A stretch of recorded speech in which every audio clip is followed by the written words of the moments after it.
If you think chess is just a game, you're not playing it right. And it is for the players. It's not just a game. A game is Monopoly. A game is, you know, Scrabble. A game is, you know, any video game. This is much different. In fact, a lot of world-class players actually call it sport. And they have Olympiad every 2 years from around the world. It's quite the deal. It's huge. I wish it was bigger in this area, but we're going to try to change that. Just a few reasons why John Cordisco started the Broome County Chess Championship nearly 4 years ago. Players got together in Binghamton to compete for a big trophy and prize at Cordisco's Chess Center on Shenango Street Saturday. When you're playing chess on tournament day, you forget about everything else in life, and all you worry about is 32 pieces and 64 squares. Games run through Sunday with nearly a dozen people competing this weekend. There are 2 categories, open and reserve, for players of different skill levels. Many hope championships like these will bring more people to the game. There are now ways to play that are kind of high-tech on the internet, but it's really a very old game, and I don't know why it doesn't. I think we just need someone like Fisher to give chess a shot in the arm. For the younger people, I think that's a great thing because they really have to think, and you know, when they're on Facebook or they're playing their video games, and that it just becomes second nature, but this really makes them think. But the event means more to Cordisco than just handing out trophies. Every year, he holds it in honor of his brother Francis, keeping his memory alive. My youngest brother, he wasn't a chess player, he was a hockey goalie. He was a good one too, but he passed away a couple of years ago. My parents were pretty emotional when I first did it, and his 2 boys, my nephews, you know, they know about it, and they really appreciate it. It's pretty cool. It's just something that I do, you know, to honor him. It's sad in a way, but it also isn't, too, that he still carries on. Building blocks of a tradition that means so much to so many in the Southern Tier, and one that Cordisco hopes will make chess big again. In Binghamton, Elise Micalanis. Hi, folks. John Cordisco back again with another great chess video for you. This is a game that I played in the 4th round of the 4th Annual Broome County Championship Francis Cordisco Memorial, in my honor of my youngest brother who passed away a couple of years ago. I'm in the under 1700 section. We had 2 sections, an open and a reserve, which was under 1700. If those of you that are following the games, if you see there's no round 3, there was an odd number of people in the reserve section, so in round 3 I got a bye. So this is round 4. In the first round, I won a game, as you saw, and in the 3rd round I got another point. So right now I have 2 points. I lost in round 2, unfortunately, to a good buddy, Bobby McGinnis, and so I have 2 points out of 3, 1 point's a bye. This is round 4, and it's against Ed Schmal. He's a local guy here. We're in upstate New York in Broome County, which is we play in Binghamton, New York. Ed lives close by here in Johnson City, I believe. Anyway, let me get through the game. I'm going to call this game Casualness is Deadly. And I'll say that again. Casualness is deadly. And you'll see, don't go ahead to the move, but if you go to the next to the last move in the game, you'll see exactly what I mean. Anyway, I hope you enjoy it. So let's continue with the game. I had black against Ed. Ed was white, of course. And I played my normal Scandinavian. I took with the queen this time instead of the knight, just to try it. I moved the queen back, moved pawn up, c6. Now that was really a waste, that c6 move. And I'll tell you what I mean. I should have played knight here. Reason being, he can't bring his knight to here because of the queen checks here. He'd have to bring the knight back. It's just a wasted move. I'm just used to doing that in the Scandinavian. Kind of hemmed me up a little bit and caused me problems later. He went knight e5 right away. See, there you go. He wouldn't have done that, of course, if my knight was on c6. And it's funny, I went through the game earlier on my Fritz 13, and the computer's running on the right of it, and it says black king safety slightly dropped. I find humor in that. Bishop to f5 just to get a piece developed. towards the center of the board, attacking his queen side. He went bishop to c4, and I just moved e6, of course, to consolidate. And I play the Scandinavian a lot. I'm a just under 1600 player, just average.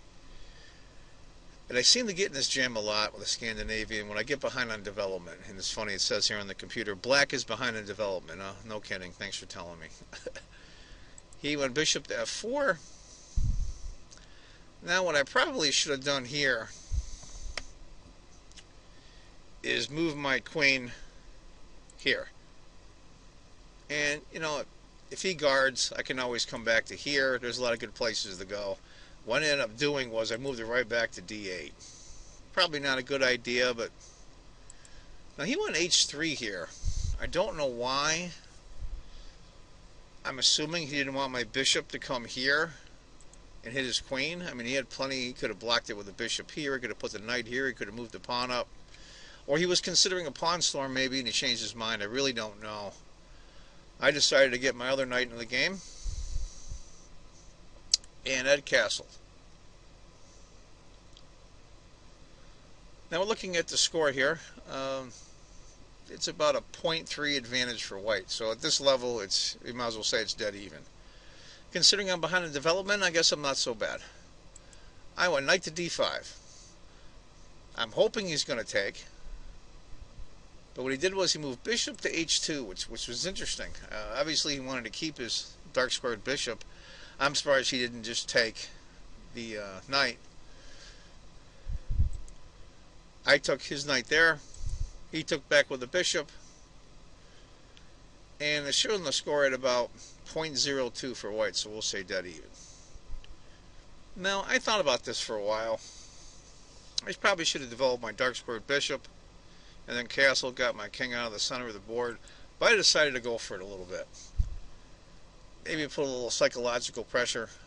I know at our level of chess, psychology and how you feel in emotion determines how you play. It's really interesting. And it does at the higher level too, but especially at the lower level like we are. This isn't Grandmaster chess because we're not Grandmasters.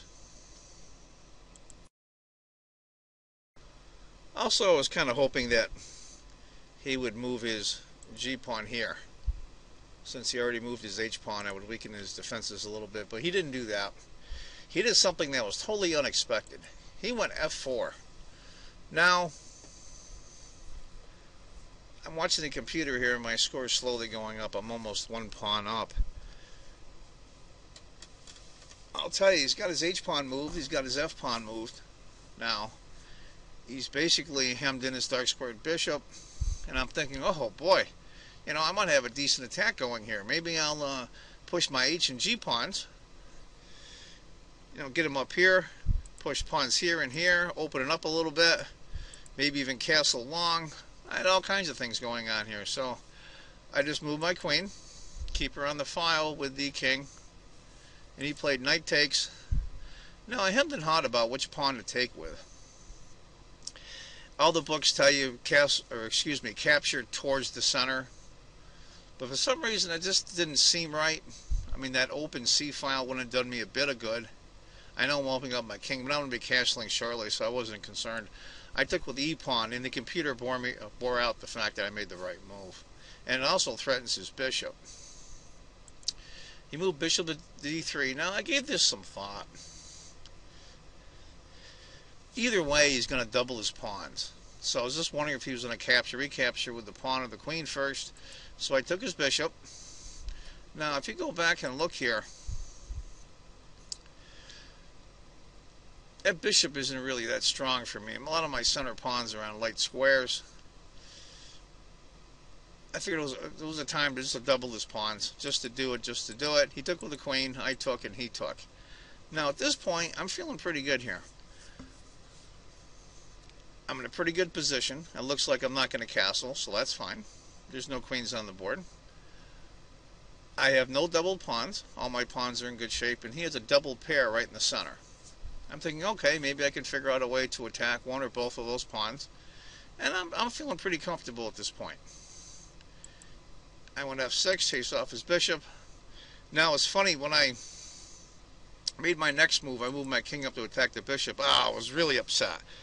And after I made that move, I got right up from the table and I was all flustered, because what I thought I could do was, instead of moving the king there, is move my pawn here and trapping his bishop. And there was an older gentleman that was watching the games over the weekend. He didn't play, but he likes to watch. He loves chess. And he told me later I could have trapped his bishop. But later when I looked at the game, I figured out he could have moved his... If I had moved my pawn here, he just would have moved his pawn here, allowing his bishop to escape. So I didn't make the wrong move after all. I wanted to get the king off the e-file. He moved bishop to e5, get his king back, or bishop back. And I moved my bishop to the middle of the board, attacking his f-pawn. I was trying to figure out a way. I remember thinking, how do I go after his d4 pawn, being it's on a dark square? And my bishop, maybe one of my rooks, can go after it later. He went f5, keeping his pawns off the dark square, so I guess he's going to go g4 later, was my thinking he was going to do. I moved my rook to the only open file, and he moved his rook. Now, looking at this, I probably should have went pawn here, but instead what I did was I went g6. I was thinking maybe I can open up the H file here for my rook, maybe double him up later, try to get an attack. I've got my bishop bearing down on the king side for him. Once I retake with my H pawn, I can maybe double rooks. I was thinking something along those lines. He took, I took, so I got my open file on his king. Granted, there's no queens on the board, so attack's a lot slower. He took my rook right away, I think, probably for that reason. I retook. He went king to f2.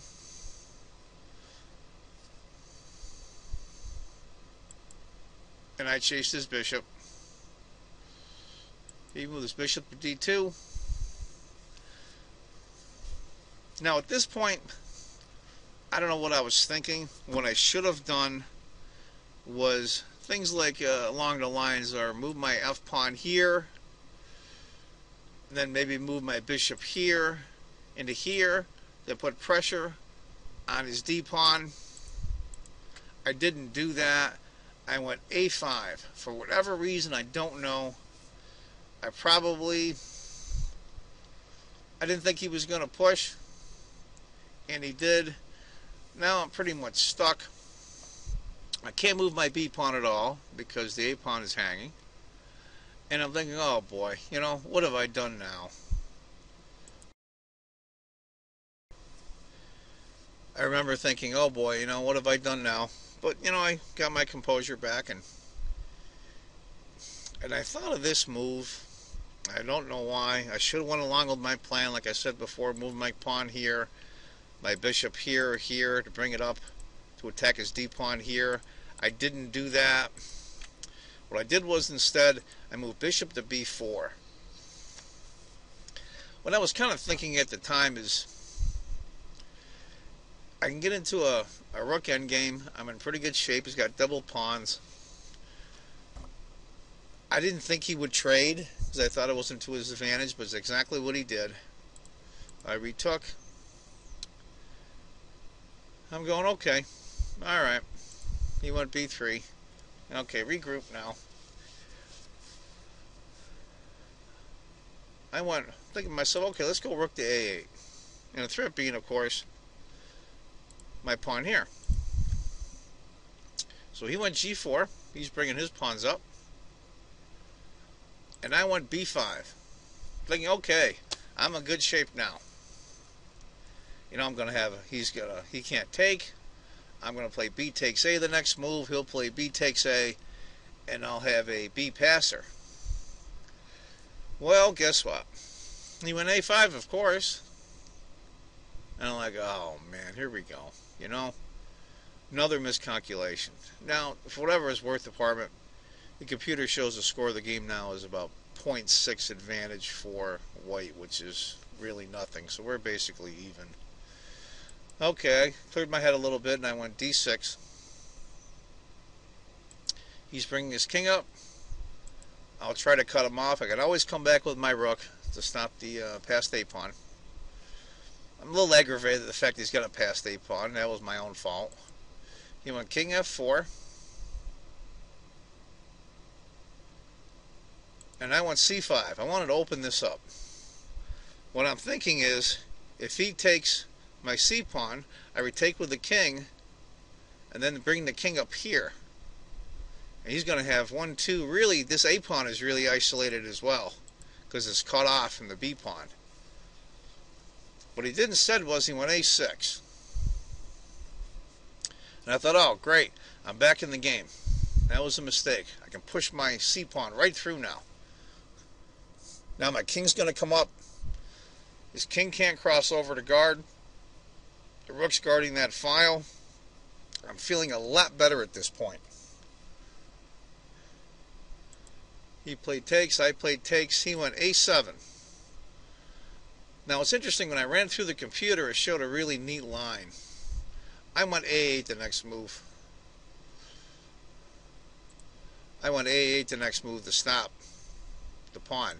But an interesting line the computer showed was, if I went c3, he played queen, I take, he takes, I go c2, and the game is over.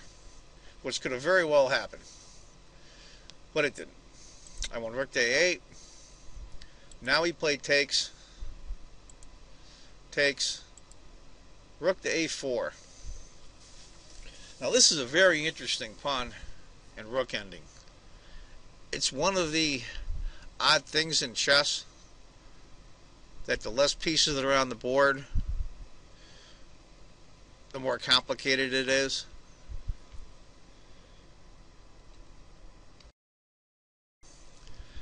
Like I was saying, it's just one of those oxymorons. Sorry for the small delay there. There was a little edit in the tape. That the less pieces there are on the board, the more complicated it is. It's definitely an oxymoron in chess. So let's continue on. d5 with the king. He takes my b pawn. I take his d pawn. Now it's starting to get a little hairy here. Technically, we're dead even in material. And oddly enough, even with the imbalance of my passed pawn, his his king in front of my pawns, the score is dead even. 0.00 on the computer. This is where it starts getting a little hairy, at least for me, and most of the players that I play, like myself, that are average players.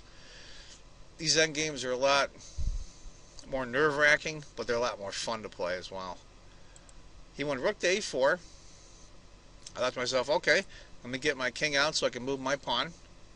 I'm thinking to myself, push come to shove, his king's going to get both of my g and f pawn.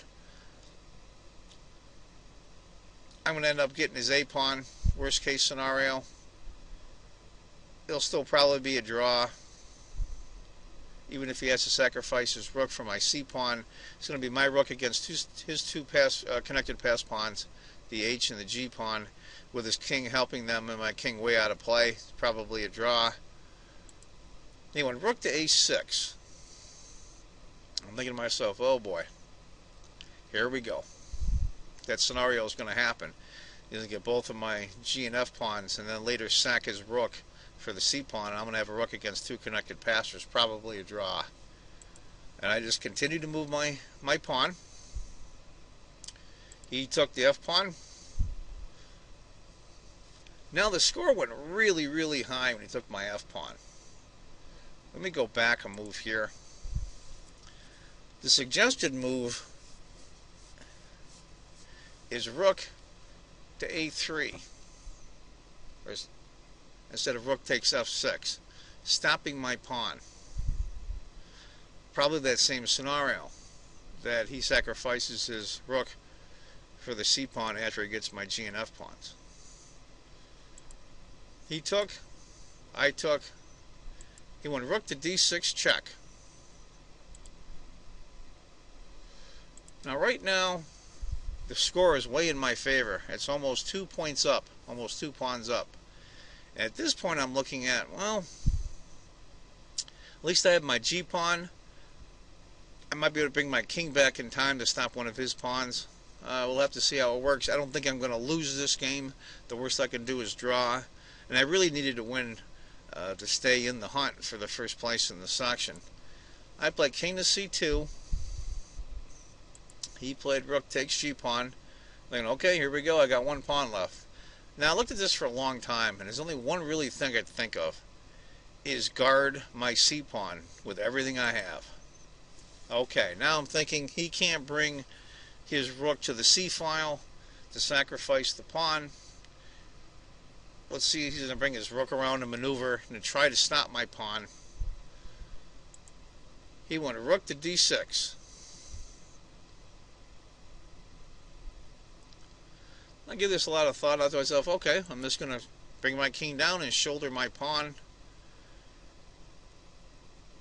This is the move that I think really lost it for him. And I'll show you what I mean. According to the computer, he probably should have played rook to a6. He probably should have played rook here. To get his rook down here with a checking and come across and check, just to harass my king in general, maybe picking up 2 or 3 tempos with his king or his pawns. He went h4. Now, just to give you an idea in the computer, king to c1 blacks up about a half a pawn in score, 3/4 of a pawn. Once he goes h4, it jumps to 10. And as we all know, actually it's almost 12 now. So technically I'm a queen up. Looks like he can't stop this pawn. And he can't. I go c2. Black has a decisive advantage. He's probably still thinking he's just going to keep checking me. Because once I move my king to either, if he moves his rook, say here, I move my king here, he'll just check me, and we'll go back and forth, he's thinking. But what he doesn't realize is, if I move my king here and he checks me, or excuse me, if I move my king here and he checks me, I move my king up here, and he can't check me again, and he can't stop the pawn. I think that's what he miscalculated. He went g5. Figuring he can still do that. Now, this is why I call this move I do next, is why I call this game Casualness is Deadly. I'm not cocky, but I know the game is won. I'm going to queen that pawn. He can't stop it. The game is over. There's 1 or 2 moves I can make. I can move king to b1 or king to c2. And I'm thinking to myself, okay, if I go to b2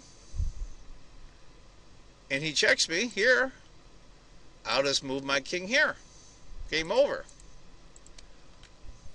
No. The problem is, I have to go king to b1.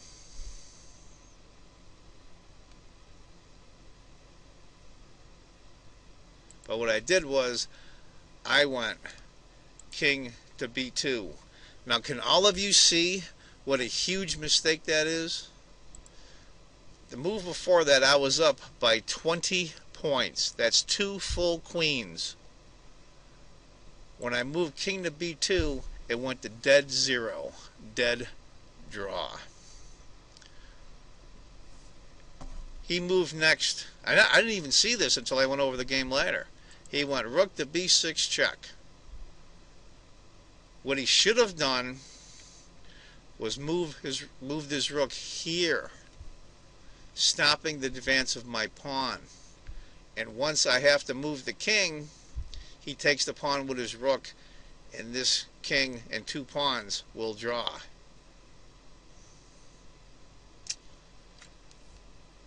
He went rook to b6 check. I went king to c3, and Ed resigned. I didn't even realize at the time that he could move rook to d2 and get my pawn. I got lucky, I got casual, and that's why I call this video Casualness is Deadly. Don't lose your focus even if you're winning, and winning big. It can come back to bite you. I got lucky in this one. I made an error in the game against Bobby McGinnis when I could move my knight to d1 and won the game. I was up a rook for a queen for a rook, and I lost that game. I had a winning game here, and I could have drawn it, and I lucked out. So the lesson learned: casualness is deadly. Well, folks, that takes care of this video. I've got 2 more to go in my games, games 5 and game 6. It's a 6-round tournament. And there's going to be some other games as well from the 4th Annual Broome County Championship Francis Cordisco Memorial that was played on April 13th and 14th. I hope you enjoyed this game. Remember, if you think chess is just a game, you're not playing it right. And I'll see all of you in the next video. Bye-bye, folks.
Rat Patrol.